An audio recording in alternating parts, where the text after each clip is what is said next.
Journal, les motocyclistes jubilent à Kinshasa où le gouverneur André Kimbuta-Yango leur a accordé l'autorisation de circuler la nuit, alors qu'à Kisangani, l'interdiction de rouler avec ses engins au-delà de 23 heures est diversement accueillie, approbation et désapprobation. Coopération en matière d'emploi, l'Agence française pour le développement a signé un accord de partenariat avec le ministère des Finances afin de soutenir l'Institut national de préparation professionnelle pour sa modernisation, transfert d'expérience. En nombre des partis politiques qui mobilisent leurs militants, ces derniers temps figure l'Union des forces acquises au changement qui a organisé une matinée de sensibilisation de sa jeunesse et des femmes sur les problèmes de l'heure, clarification des enjeux politiques. Bienvenue à tous. La direction politique de l'Union des forces acquises au changement a consacré une journée aux jeunes militants et aux femmes du parti afin de les mobiliser sur les enjeux politiques en cours, de sorte qu'ils soient aptes à répondre aux mots d'ordre susceptibles d'être donnés pour une ou autre raison. Des échéances électorales se pointent à l'horizon. La jeunesse d'aujourd'hui, espoir de demain, dit-on. Maxime partagé par l'Union des forces du changement. Pour ce faire, jeunes et femmes ont été sensibilisés sur leur rôle à jouer lors d'une matinée politique animée par le secrétaire général de ce parti. Le professeur Bongongo reste convaincu, comme d'ailleurs sa formation politique, que la jeunesse constitue la relève. D'où l'intérêt de soutenir les jeunes militants. Les jeunes, comme les mamans, constituent la pesanteur, n'est-ce pas, de notre société. À cause de l'ignorance. Il faut absolument éveiller la conscience, n'est-ce pas, de notre population à travers les jeunes et les mamans. C'est ça un de nos objectifs majeurs au sein de notre parti. Comme pour dire que l'Union des forces du changement mise beaucoup sur les générations futures, bien conscientisées sur les responsabilités politiques.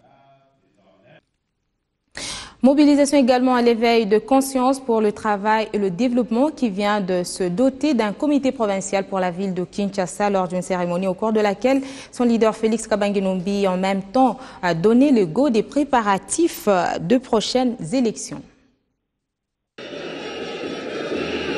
Les membres du comité, les cadres du parti ainsi que les militants de l'éveil de la conscience pour le travail et le développement ont répondu massivement et favorablement à la réunion politique du samedi 7 février. Drapeau arboré, lampe en main, l'hymne du parti est entonné. Le vice-président de l'ECT a procédé à l'installation du comité provincial de la ville de Kinshasa, composé de 30 personnes. Ce comité devra implanter l'ECT dans tous les coins et recoins de la capitale. Pour y arriver, le vice-président du parti a remis au président élu un drapeau, une lampe et même le statut juridique pour que ces derniers puissent bien faire leur travail. La mission première ou la mission primordiale pour moi, c'est d'organiser comme il se doit les partis tout en visant les élections qui pointent à l'horizon, notamment les élections provinciales, municipales, locales et urbaines. C'est ça notre leitmotiv, c'est ça notre cheval de bataille. En ce moment précis, nous sommes en train de combattre, nous sommes en train de militer pour que l'ECT puisse maximiser les chances afin que nous puissions avoir le plus de sièges, n'est-ce pas, à tous les niveaux que voulu. Le comité de Kinshasa installé, l'autorité morale de l'éveil de la conscience pour le travail et le développement, le docteur Félix Kabange-Numbi, est revenu sur les autres points qui ont marqué cette grande réunion politique. Nous avons installé ce comité et nous allons continuer jusque dans la rue. Nous aurons des comités de rue ici à Kinshasa pour l'ECT et cela dans toutes les circonscriptions où l'ECT sera présente. C'était aussi une occasion de montrer qu'est-ce qu'est l'ECT. Nous sommes un grand parti de la majorité présidentielle et nous avons voulu par cette manifestation montrer que la majorité présidentielle existe à Kinshasa. Et nous disons que nous sommes déjà dans la marche vers les élections. Nous nous organisons et nous nous préparons. L'ECT est un parti politique de la majorité présidentielle qui soutient la vision et les programmes du chef de l'État, autorité morale. Le parti Lumumbi s'est unifié pour sa part soutient le cycle électoral qui doit être conduit à son terme jusqu'à la mise en place des élections locales et provinciales de façon à assurer le renouvellement cyclique et régulier de toutes les institutions du pays. La formation politique d'Antoine Gizenga engage les institutions de la République à œuvrer dans le sens du respect des règles du combat démocratique et ce, dans le strict respect de la Constitution. Et c'est le moment que choisit l'envoyé spécial des États-Unis pour les Grands Lacs à fouler les sols congolais pour s'enquérir de l'évolution du processus électoral et voir comment se déroule l'opération du désarmement des FDLR. Rose Feingold était face à la presse.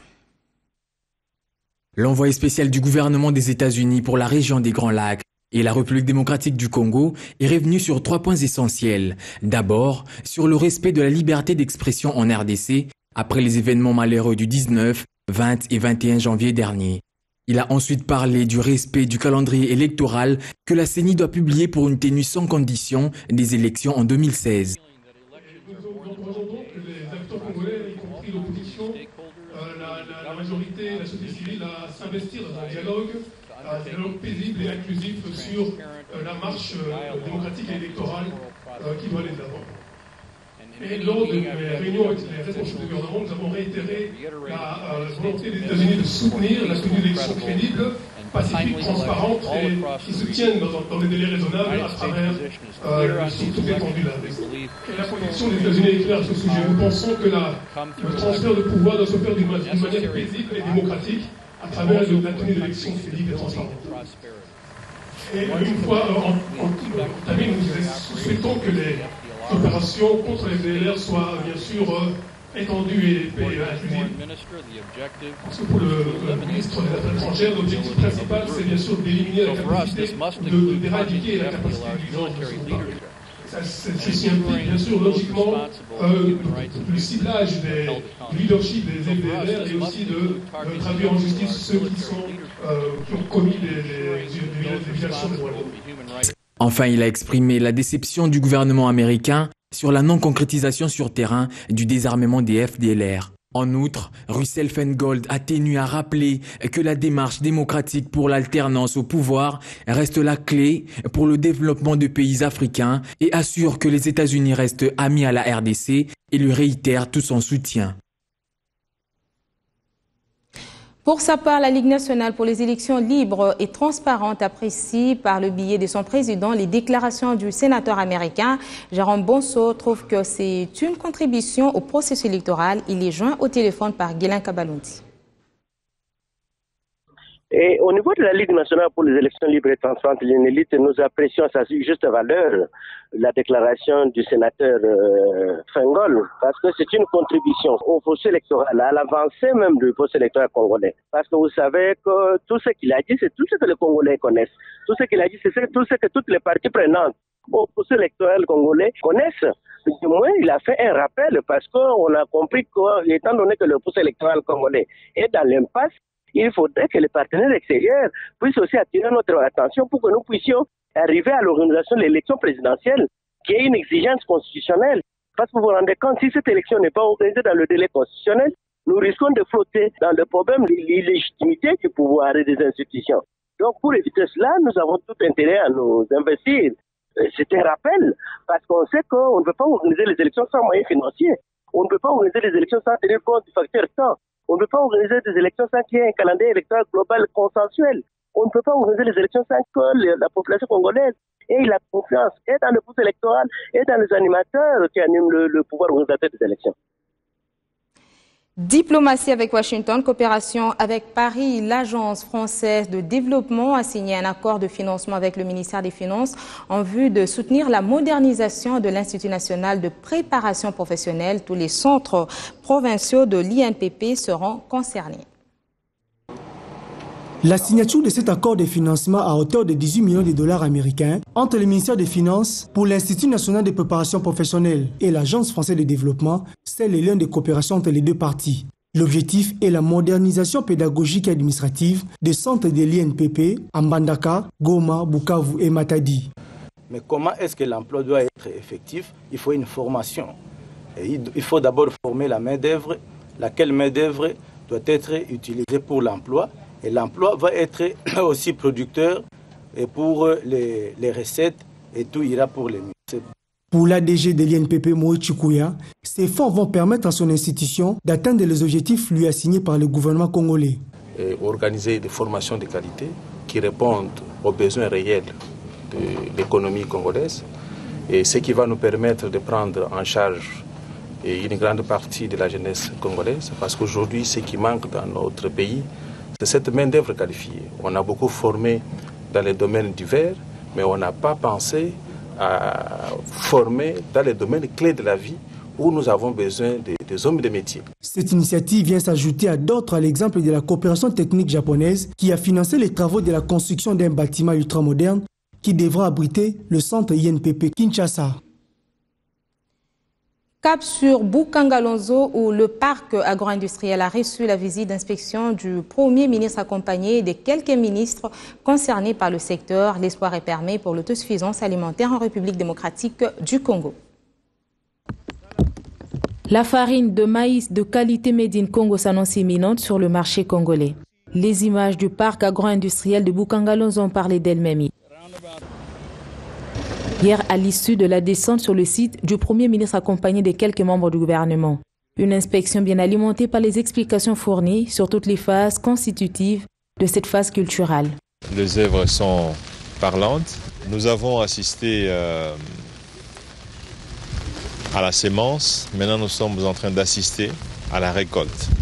On nous a démontré comment, de manière moderne, la récolte peut être faite. C'est dire que ce n'est plus un slogan, la révolution, la modernité.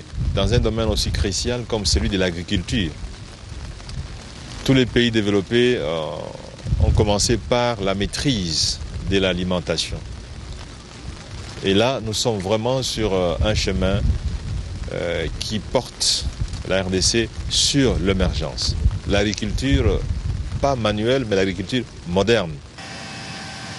La récolte se fait grâce à une moissonneuse de dernière génération, donc il ne reste plus qu'à consolider les acquis.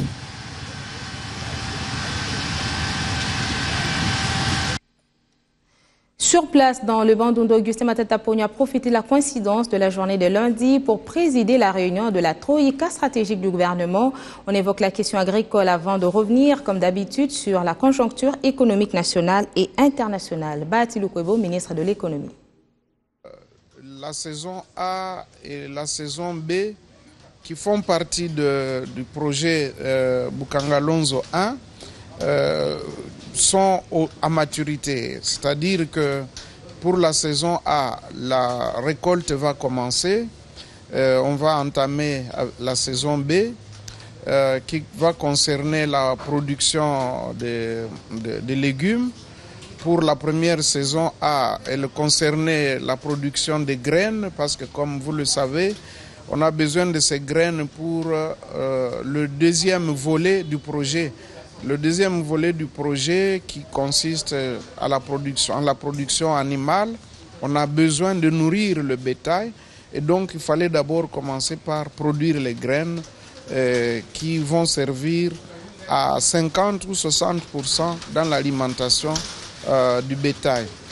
Et pour le projet lui-même, il est prévu également d'installer un marché international de Kinshasa qui sera basé à Maluku. Et là également, le gouvernement lance un appel aux opérateurs économiques nationaux pour qu'ils se joignent aux partenaires sud-africains en vue de participer amplement à la matérialisation de ce marché. À Kisangani, en province orientale, comme annoncé au sommaire, il est interdit aux motocyclistes de circuler après 23 heures à cause des agressions et vols dont ils sont victimes de la part de certains passagers.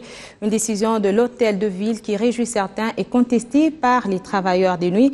L'autorité demande aux proches des malades d'appeler la nuit la police qui assurera l'escorte. Regard sur la presse parue ce matin à travers les lignes. Pas la peine de se voiler la face, constate la République. Tout semble gâter à la majorité présidentielle gangrénée par l'hypocrisie et l'intransigeance de la part de ses animateurs. À l'heure actuelle, il faut le dire, il devient difficile de reconnaître qui avec soi dans le combat pour la conservation du pouvoir. Au fait, il se dessine bien sûr une bipolarité pilotée par les colombes et les faucons, mais les mêmes animateurs n'ont pas foi en l'expression d'un chacun et se soupçonnent mutuellement d'hypocrisie, d'où la nouvelle dynamique en cours au sein de la famille politique visant à obtenir la clarification de la position d'un chacun au cours d'une séance solennelle regroupant tous les partis et personnalités membres de la plateforme. Le gardien de but international de la Côte d'Ivoire signale la référence plus qui a disputé et remporté dimanche la finale de la Coupe d'Afrique des Nations Guinée équatoriale 2015. Face au Ghana, vient de signer un contrat de 5 ans avec Mazembe à 26 ans. Sylvain Gou quitte donc le Sowe Sport de San Pedro et sera en l'occurrence avec Robert Kidiaba qui prend sa retraite internationale avec la République démocratique du Congo à la fin de la CAN 2015. On va encore parler sport avec les Léopards qui ont été reçus hier par Robank. Les félicitations pour leur 3e place obtenue à la 30e édition de la Coupe d'Afrique des Nations Guinée équatoriale 2015. Un geste d'encouragement. Les félicitations continuent à pleuvoir en faveur des Léopards qui ont arraché la 3e place à la CAN 2015. Les dernières en date sont celles de la Robank. Ce lundi, cette banque a ouvert ses portes aux 11 nationales qui reviennent de la Guinée équatoriale. Pour la circonstance, le directeur général de la Robank, en présence du président de la FECOFA, a remis une enveloppe au sélectionneur national, Florent Ibengue. C'est un moment merveilleux d'être parmi les joueurs qui ont excellemment bien joué et dont toute la nation est fière. Moi-même, en tant qu'expatrié, je suis très fier. Debout sur le balcon, les joueurs de l'équipe nationale ont bénéficié des ovations des supporters. Vous le voyez vous-même, hein, tout le monde est conquis. Tout le monde nous attend et tout le monde nous encourage. Donc il y a une certaine osmose entre le public et nous. Je crois qu'il faut continuer à travailler pour qu'on ne puisse pas perdre cette chose-là qui est extraordinaire. Je crois que quand on fait ce métier, un métier où il y a du public, quand on arrive à avoir une entente comme celle qui se passe en ce moment, je crois qu'il faut essayer de la capitaliser. Robert Kidiaba réitère son annonce du départ des Léopards pour se consacrer exclusivement à Mazembe. C'est à la fin, j'arrête la carrière internationale. Parce que depuis on est rentré depuis hier, peut-être la population congolaise n'était pas prévue. N'était pas prévu qu'on allait rentrer hier. Mais dans l'ensemble, vraiment, on était vraiment content avec l'accueil de notre population. Après ces moments d'intense joie entre la Robank, les Léopards et les publics, les 11 nationales ont regagné leur hôtel afin de préparer leurs valises pour le retour dans leurs clubs respectifs. C'est par cette note sportive que nous bouclons cette édition du journal. Madame, Messieurs, merci de nous avoir suivis.